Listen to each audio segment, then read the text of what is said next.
അനുഗ്രഹിക്കപ്പെട്ട ഈ നല്ല പ്രഭാത സമയം നമുക്ക് നന്ദിയുള്ള ഹൃദയത്തോടെ നമ്മുടെ കർത്താവിനെ സ്തുതിക്കാം. യിരെമ്യാവ് തന്റെ പ്രവചന പുസ്തകം 42-ാം അധ്യായത്തിൽ അതിന്റെ 11-ാമത്തെ വാക്കിൽ ഇങ്ങനെ ഒരു വചനം പറയുന്നു: നിങ്ങളെ രക്ഷിപ്പാനും അവന്റെ കയ്യിൽ നിന്ന് നിങ്ങളെ വിടുവിപ്പാനും ഞാൻ നിങ്ങളോട് കൂടെ ഉണ്ട്. ദൈവത്തിന് സ്തോത്രം. ദൈവത്തിന്റെ ഒരു അത്ഭുതകരമായ ഒരു വചനമാണ്. ദൈവം നമ്മുടെ കൂടെ ഉള്ളത് എന്തിനാണ്? ഒന്ന്, നമ്മെ രക്ഷിപ്പാനാണ്. രണ്ട്, ദൈവം എന്തിനാണ് നമ്മുടെ കൂടെയുള്ളത്? ശത്രുവിന്റെ കയ്യിൽ നിന്നും നമ്മളെ വിടുവിക്കുവാൻ. ദൈവത്തിന് സ്തോത്രം. നമ്മൾക്ക് രക്ഷ നൽകി നമ്മെ വിടുവിച്ച് നമ്മെ മുൻപോട്ട് നയിക്കുവാൻ ദൈവത്തിന്റെ സാന്നിധ്യം എന്ന പകരക്കാരൻ നമ്മുടെ കൂടെയുണ്ട്. ദൈവത്തിന്റെ ജനം പലവിധമായ പ്രതികൂലത്തിന്റെ സാഹചര്യത്തിലൂടെ കടന്നുപോയി.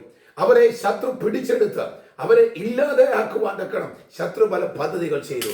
എന്നാൽ അവരുടെ ഒക്കെ ശത്രു അവരെ മെരിക്കുമ്പോൾ, ശത്രു അവരെ ഒതുക്കുമ്പോൾ അവരെ അവിടുന്നൊക്കെ രക്ഷിപ്പാൻ ദൈവത്തിന്റെ സാന്നിധ്യം അവിടെ കൂടെ ഉണ്ടായിരുന്നു. എത്രയോ കഠിനമായ പ്രവൃത്തികൾ ചെയ്താണ് ഇസ്രായേൽ ജനത്തെ മിസ്രൈമിൽ ഫറവോനും കൂട്ടരും അവരെ ഒതുക്കി വെച്ചത്. എന്നാൽ അവരുടെ പിടിയിൽ നിന്നും രക്ഷിച്ചത് നമ്മുടെ ദൈവമത്രേ. ദൈവത്തിന് സ്തോത്രം.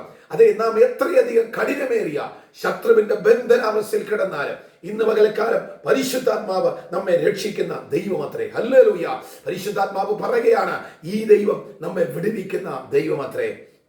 ഇസ്രായേൽ ജനത്തെ മുച്ചൂടെ നശിപ്പിച്ചു കളയുവാൻ വേണ്ടി മുൻപോട്ട് വന്ന ഫറവോനെയും സൈന്യത്തെയും അതേ തകർത്ത് കളയുവാനായി ദൈവം തന്റെ മഹത്തായ പ്രവൃത്തി വെളിപ്പെടുത്തിയതുപോലെ ഈ നാളുകളിൽ ശത്രുവിന്റെ കയ്യിൽ നിന്നും നമ്മെ രക്ഷിച്ചെടുക്കുവാൻ ദൈവത്തിന്റെ വലിയൊരു പ്രവൃത്തി വെളിപ്പെടുകയാണ്. അപ്പോൾ ഒന്ന്, ദൈവം നമ്മളെ രക്ഷിക്കുന്ന ദൈവമാണ്. വചനം ഇങ്ങനെ പറയുന്നു, നമ്മെ രക്ഷിക്കുവാൻ കഴിയാതെ വണ്ണം ദൈവത്തിന്റെ കര കുറുകിയിട്ടില്ല. രണ്ട്, ദൈവം നമ്മളെ വിടുവിക്കുന്ന ദൈവമാണ്. നീ എത്ര ആഴമേറിയെന്ന അതേ കടലിന്റെ നടുവിലായിരുന്നാലും അവിടെ നിന്ന് നിന്നെ വിടുവിച്ചെടുക്കുവാൻ ദൈവം ശക്തനത്രേ.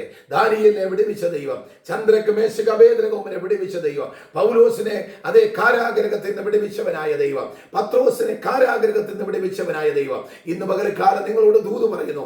നിങ്ങൾ എത്ര വലിയ കെട്ടിലാണെങ്കിലും, നിങ്ങൾ എത്ര പ്രതികൂല സാഹചര്യത്തിലാണെങ്കിലും ദൈവം നിങ്ങളെ വിടുവിക്കുന്ന ദൈവമാണ്. അതുകൊണ്ട് നിങ്ങൾ തളർന്നു പോകരുത് പ്രിയപ്പെട്ടവരെ. നിങ്ങൾ വിശ്വാസത്തിൽ ഉറച്ചു നിൽക്കുക. നിങ്ങൾ ഇപ്പോൾ എവിടെയാണ് നിന്നുകൊണ്ടാണ് ഈ വചനം കേൾക്കുന്നതെന്ന് എനിക്കറിയില്ല.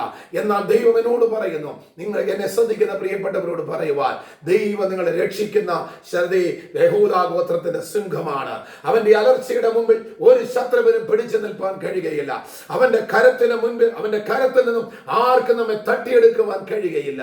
ആകയാൽ ജയാളിയായി നമ്മുടെ കൂടെയുള്ള കർത്താവ് ഇന്ന് പകൽക്കാലം നിങ്ങളെ ചില പ്രതികൂലത്തിൽ നിന്നും രക്ഷിക്കാൻ പോകുകയാണ്. നിങ്ങളെ ചില പ്രതികൂലത്തിൽ നിന്നും അവൻ നിങ്ങളെ വിടുവിക്കാൻ പോകുകയാണ്.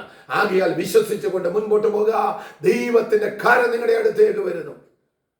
നിങ്ങളുടെ രോഗത്തിൽ നിങ്ങളെ വിടുവിപ്പാൻ, നിങ്ങളുടെ സാമ്പത്തിക ബാധയിൽ നിന്ന് നിങ്ങളെ വിടുവിക്കുവാൻ, നിങ്ങളുടെ മാനസിക സംഘർഷത്തിൽ നിന്ന് വിടുവിക്കുവാൻ ദൈവത്തിന്റെ കരം ഇറങ്ങി വരുന്നു. ഈ കർത്താവിൽ വിശ്വസിക്കുമോ, ഈ ദൈവത്തിൽ ആശ്രയിക്കുമോ, അവൻ നമ്മെ അനുദിനം നടത്തുന്ന ദൈവമാണ്. അതുകൊണ്ട് രക്ഷകനായി വിടുവിപ്പാൻ വരുന്ന കർത്താവിന്റെ കരങ്ങളിൽ നമ്മെ തന്നെ സമർപ്പിച്ചു കൊടുത്ത് നമുക്ക് മുൻപോട്ട് പോകാം. ഈ വചനങ്ങളാൽ ഇന്ന് പകൽക്കാലം ദൈവം നിങ്ങളെ ഓരോരുത്തരെയും അനുഗ്രഹിക്കുമാറാകട്ടെ.